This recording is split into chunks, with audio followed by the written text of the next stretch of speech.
घोटकी में गुज़िरियल ॾींहं खां वक़्फ़े सां बरसात जो सिलसिलो जारी। बरसात जो पाणी शहर जे अहम रोडनि ते जमा थी वियो आहे।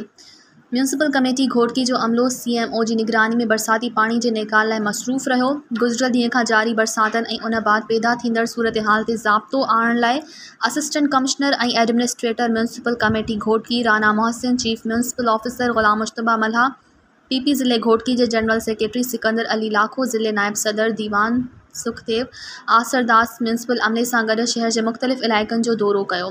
शहर जे मुख्य शाहराहनि ऐं घिटियुनि मां बरसाती पाणी जे निकाल जे कम जो मुआयनो करण सां गॾु नालनि जे वहिकिरे ऐं उन्हनि जी सफ़ाई जो बि जाइज़ो वरितो। जॾहिं त बरसात दौरान म्यूनिसिपल कमेटी जो अमलो बरसाती पाणी जे निकाल लाइ मसरूफ़ रहियो। उन मौक़े ते मीडिया सां ॻाल्हाईंदे असिस्टेंट कमिश्नर ऐं administrator municipal committee Ghotki Rana Mohsin ऐं chief municipal officer Ghulam Mujtaba मल्हा चयो त ॾुखी हालतुनि में बि अवाम खे सहूलियतूं फ़राहम करण ऐं संदनि मसइला हल करण जी कोशिश कई पई वञे। हिन चयो त सूबाई वज़ीर ॼाम इकरामुल्लाह धारे जो डिप्टी कमिश्नर घोटकी मोहम्मद ओस्मान अब्दुल्ला जी हिदायतुनि ते म्यूनिसिपल अमले खे बरसात जी मौसम में हाई अलर्ट कयो वियो आहे। शहर में जिते बि बरसाती पाणी जे निकाल जा मसइला आहिनि उन्हनि खे फ़ौरी तौर हल कयो पियो वञे।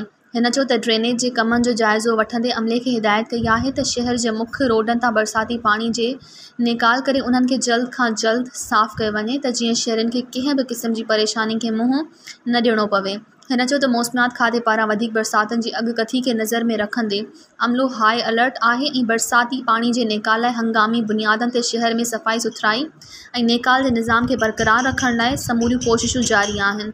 मज़ीद ख़बरनि ऐं तफ़सीलात लाइ विज़िट कयो असांजी वेबसाइट www.awamiNewsHD.com ऐं ॾिसंदा रहो अवामी न्यूज़ HD।